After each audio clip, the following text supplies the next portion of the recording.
My son's gaze lingers a little too long, and I wonder if it's pride or something else entirely. I'm 39, and my life is a whirlwind of sweat, strength, and the kind of bond with my son, Adrian, that most mothers can only dream of. At 19, he's not just my kid, he's my partner in crime, my cheerleader, and sometimes my mirror. We're both carved from the same stubborn stone, shaped by years of pushing our bodies to the limit. Running, cycling, yoga, and our favorite squash. The court is our sanctuary, where we laugh, compete, and sometimes just exist in the rhythm of the game.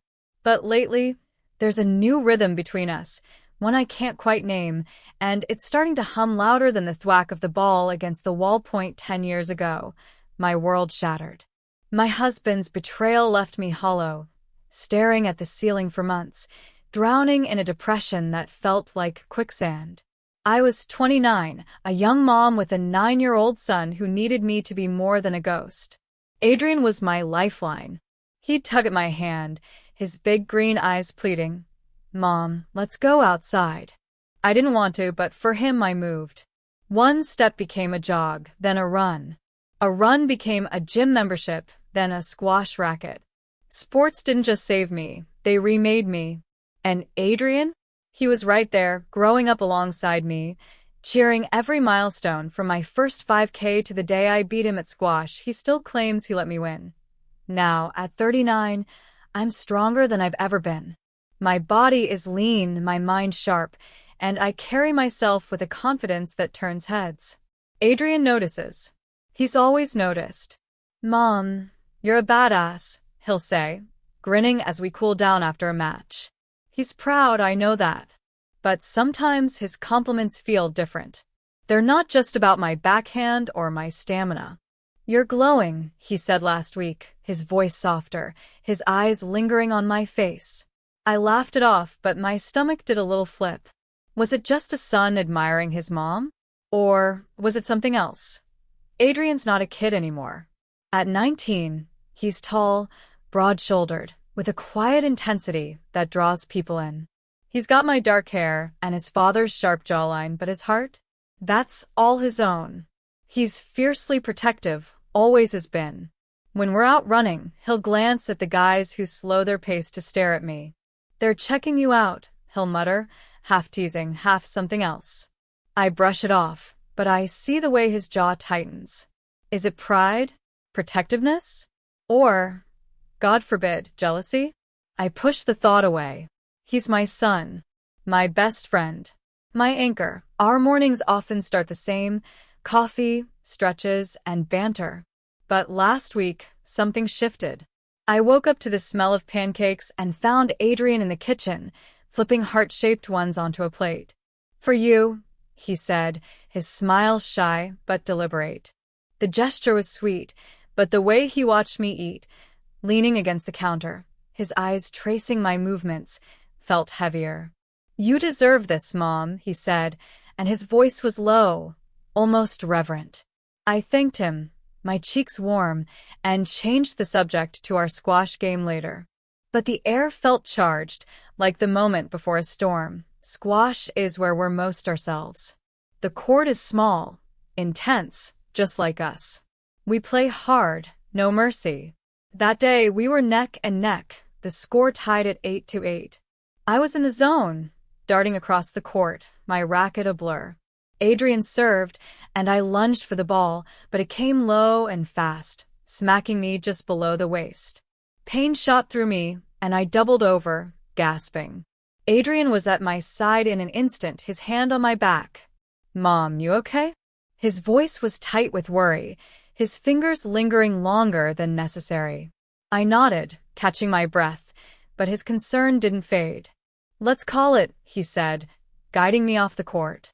I protested, but he insisted, his arm around my shoulders, steady and warm. Back home, he was relentless. "Lie down, Mom. Rest." I rolled my eyes but complied, sinking onto the couch. He brought me water, then disappeared into the kitchen.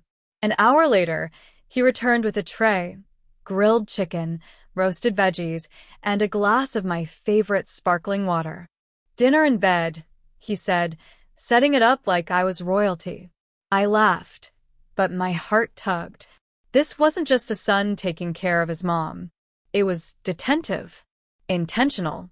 When I finished eating, he cleared the tray and, to my surprise, climbed onto the bed beside me. He lay down, his head resting against my stomach, his breath warm through my shirt. "Tell me something nice," he murmured, his voice soft, almost vulnerable. I froze, my hand hovering above his hair. This was new, this closeness. But it felt natural, too, like an extension of our bond. So I spoke, my voice steady as I told him about the early days, when he was a baby, how feeding him felt like the most sacred thing in the world. His eyes were closed, but I could feel his heartbeat, steady and strong, against me. "You are so tiny," I said, smiling at the memory. "So fragile." He didn't reply, just shifted closer, his cheek pressed against my chest. The room was quiet, save for our breathing. I told myself this was normal, just a moment of closeness between a mother and son who'd been through so much together. But then Adrian's hand moved, his fingers tracing lazy patterns on my sternum, light as a whisper. My breath caught. The air felt thick, charged again like on the squash court. I wanted to say something to break the spell, but I didn't. I just lay there, my heart pounding, as his fingers danced across my skin. That night, I barely slept. My mind replayed the day. The heart-shaped pancakes, the way he'd rushed to my side on the court, the weight of his head against me. I told myself I was overthinking it. Adrian was just being sweet, just showing he cared. But deep down, I felt it, a shift, a tension that hadn't been there before. It wasn't just in my head. It was in the way he looked at me, the way he touched me. And the scariest part? I wasn't sure I wanted it to stop. As I drifted off, one thought lingered. What happens when the line between mother and son starts to blur? I didn't have an answer. But I knew one thing for sure. Something was changing, and I wasn't ready for what came next. His touch feels like a question I'm afraid to answer, but my heart keeps whispering back. The morning after Adrian lay beside me, his fingers tracing patterns on my sternum, I woke with a knot in my chest. At 39, I thought I knew myself, my strength, my boundaries, my role as a mother. But the way my son's presence lingered in the air, heavy and unspoken, shook something loose. I'm not just a mom to him anymore, am I? He's 19, a man in every sense, and the way he looks at me, proud, protective, and something more, makes me question everything. Our athletic lifestyle, the sweat-soaked hours we spend together, has always been our glue. But now, it feels like it's pulling us somewhere new, somewhere dangerous. I pushed the thought away as I laced up my running shoes. Routine would ground me. Adrian was already in the kitchen, blending his post-workout smoothie, his back to me. The sight of him, tall, broad, moving with the easy confidence of youth, made my heart ache. He's my son, my partner in every 5K, every squash match, every late-night talk about life. But last night, when he rested his head against my stomach, his breath warm against my chest, it wasn't just comfort. It was intimacy, and I didn't stop it. Why didn't I stop it? "Morning, Mom," he said, turning with a smile that was both familiar and disarming. "Ready to crush it?" His tone was light, but his eyes held mine a beat too long.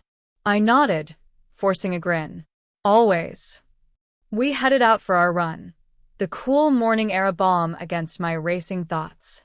Side by side, our strides matched, our breaths sinking like they always do. Running is where we're equals, where the world makes sense. But even here I felt it, the shift. His arm brushed mine as we rounded a corner, and he didn't pull away.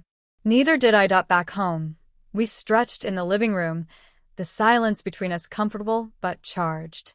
"Squash later?" he asked, his voice casual but his gaze intense. I hesitated. The court was where this all started, where the ball hit me low and his concern felt like more than a son's worry. But I couldn't say no. Squash was us. "You're on," I said, and his grin lit up the room. "Prepare to lose, Mom." I laughed, but my stomach twisted.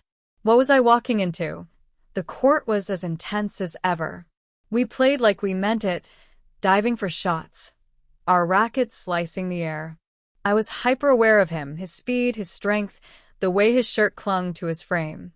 At one point, he misjudged a serve, and the ball flew wide. I ducked, but he was already there, his hand on my arm. "You good?" he asked, his voice low, his fingers lingering. I nodded, my throat tight. "Fine." But I wasn't. His touch burned, not with pain, but with something I couldn't name. We finished the game, but the score didn't matter. The air between us was thick, and I knew he felt it too.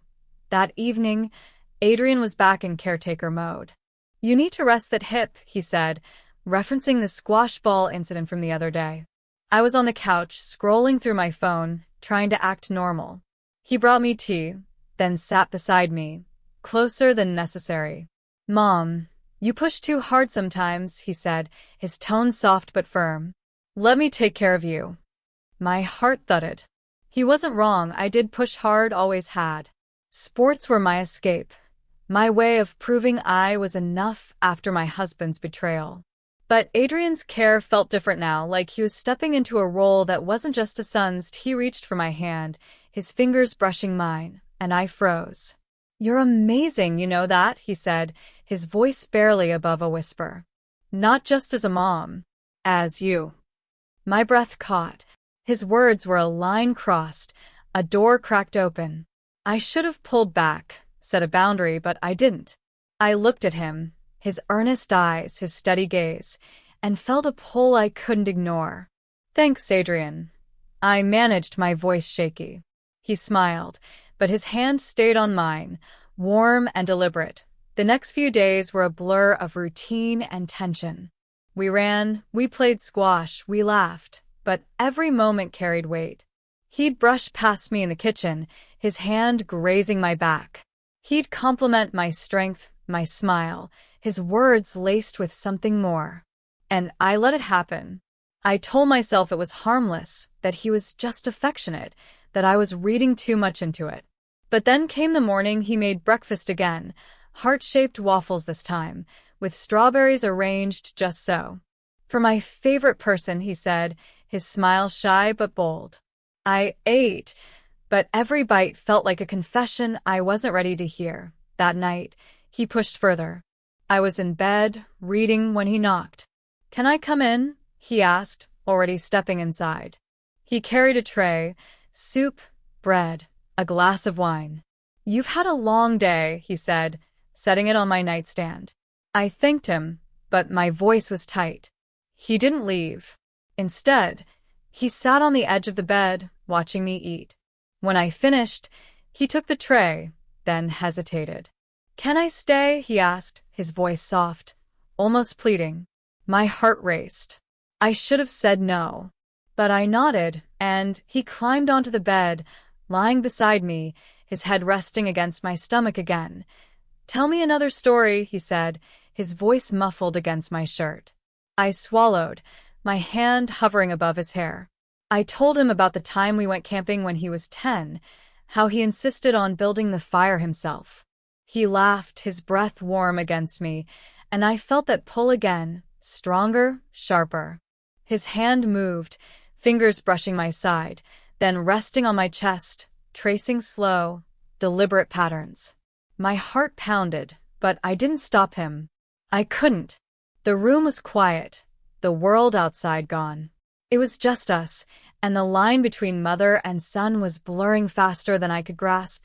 As he lay there, his touch gentle but purposeful, I felt a flood of memories, holding him as a baby, cheering him at his first race, the way he'd always been my strength. But this was different. This was a man, not a boy, and the way he saw me wasn't just admiration. It was desire, and the scariest part was the part of me that didn't want to push him away. I closed my eyes, my mind screaming to stop, but my body stayed still, caught in the gravity of him. That night, I lay awake long after he'd gone to his room. My skin still tingled where he'd touched me, my heart a mess of guilt and longing. What was happening to us? I was his mother, his anchor, but the way he looked at me, the way he cared, it was changing everything. And deep down, I knew the truth. This wasn't just about him. It was about me, too, and the part of me that was letting this happen. The past week has been a tightrope. Every run, every squash game, every shared glance feels like a step towards something irreversible. I'm his mother, his cool, athletic mom who beat depression, who plays squash like a pro, who men notice when we're out. Adrian sees it all. "You're incredible," he'll say, his voice warm, his eyes lingering. I used to think it was pride, but now I see the edge in his gaze, the way his jaw tightens when a guy at the gym smiles at me. He's jealous, and I'm ashamed to admit it stirs something in me, something I shouldn't feel. Tonight, it's quiet. I'm in bed, still sore from our last squash match, where the ball hit me low, leaving a faint bruise. Adrian's been relentless about my recovery, bringing me meals, insisting I rest. His care is meticulous, almost reverent, and it's pulling me under. He knocks, then enters without waiting, carrying a tray, salmon, asparagus, a single candle flickering.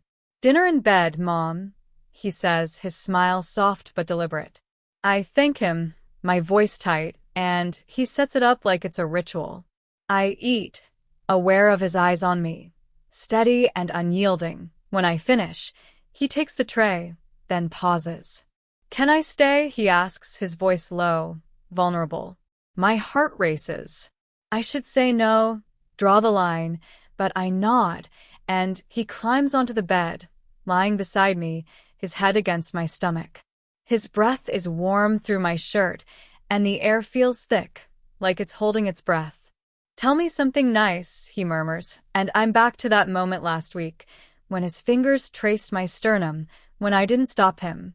I swallow, my hand hovering above his hair, and start talking about when he was a baby, how feeding him felt like the world stopped, just for us. "You were so small," I say, my voice trembling. "So perfect." He's quiet, but his hand moves, fingers brushing my chest, drawing slow patterns. My breath catches, but I don't pull away. The memories flood me, his tiny hands, his first steps, the way he's always been my strength. But he's not a boy anymore. He's a man, and the way he touches me isn't innocent. It's deliberate, and I'm letting it happen. His fingers pause, then trace lower, resting where the squash ball hit me. "I want to check it," he says, his voice soft but firm. "Make sure you're okay." My heart pounds. "It's fine," I whisper, but he shifts, propping himself up, his face inches from mine. His eyes search me, not as a son but as something else. "Let me," he says, and his hand moves to my hip, gentle but purposeful. I freeze, my mind screaming to stop, but my body betrays me, staying still as his fingers brush the bruise. His touch is careful, but it's not just about the injury. It's a question, a plea, and I'm not answering because I'm terrified of what it means. The candle flickers, casting shadows on his face. He's so close, his breath mingling with mine. "You're everything," he whispers, and the words crack something open inside me. I see it all, the heart-shaped pancakes, the way he rushed to me on the court, the nights he's lain here, his touch growing bolder. I see the man he's become, the way he sees me, not just as mom, but as a woman. And I see myself, letting it happen, craving the warmth of his attention, the way it fills the void my husband left. His hand stills on my hip, and he leans closer. My heart is a drum, my mind a storm. I should push him away, say something, anything to break this. But I don't. His lips brush mine, soft, hesitant, like he's testing the water. For a moment, I'm lost in it. The warmth, the pull, the forbidden thrill. We kiss, and it's not a son kissing his mother. It's a man claiming something he's wanted, something I've let him want. It's brief, a heartbeat, but it's enough to shatter everything that I pull back, my breath ragged, my hands shaking. Adrian, I choke out, and his eyes widen, like he's waking from a dream. I'm sorry, he whispers, but he doesn't move away.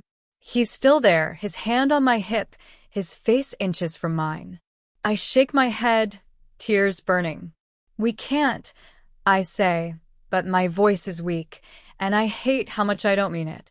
He nods, but the air between us is raw, exposed. Like a wound we can't close, he lies back down, his head against my stomach, and we don't speak. His fingers resume their patterns, lighter now, but still there. I stare at the ceiling, my mind reeling. What have we done? What am I doing? I'm his mother, his anchor, but I've let this line blur, let his care become something else. And the worst part? Part of me wanted it. Part of me still does. The guilt is a tidal wave, but so is the longing, and I don't know which is stronger. As he breathes against me, I think of the squash court, the heart-shaped waffles, the way he's always been my strength. I think of the woman I've become, strong, confident, but still broken in places I can't fix. And I think of Adrian, my son, my mirror, who sees me in a way no one else does. This isn't just about him. It's about me, about the part of me that's let this happen, that's craved his closeness, his devotion. The candle burns low, and I know we can't stay here, in this space between mother and son, between right and wrong. But for now, I don't move. I let him stay, let his touch linger, because I'm not ready to face what comes next. Tomorrow, I'll have to draw the line, to rebuild the boundaries we've crossed. But tonight, I'm caught, suspended in the tension we've built, in the love that's become something else. As I drift toward sleep, his hand still on me, I wonder, can we go back? Or have we gone too far? The answer terrifies me, but one thing is clear, this isn't the end. It's the beginning of something we'll have to face, together or apart, and I don't know if I'm strong enough to do it. I avoid Adrian's eyes at breakfast. He's quiet, flipping pancakes, heart-shaped again, but the gesture feels heavy now. Mom, you okay? He asks, his voice tentative. I nod, but my throat tightens. We need to talk to rebuild boundaries, but I don't know how.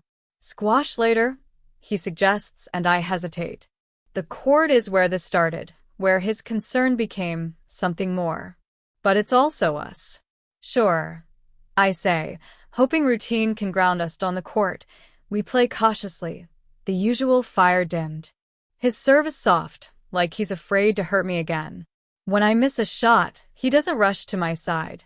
The distance stings, but it's necessary. Back home, I sit him down. Adrian, last night, it can't happen again. His face falls, but he nods. I know, Mom. I'm sorry. His voice cracks, and my heart aches. He's my son, my strength, but he's also a young man, confused by feelings we both let grow. We're a team, I say, gripping his hand. Always. He squeezes back, and for the first time in days, it feels like us, just us. We agree to keep running, keep playing, but with clearer lines. It won't be easy. The tension lingers, a shadow of what we've done. But as we lace up for a run, side by side, I feel hope. We're mother and son, bound by love and resilience, and we'll find our way back, one step at a time.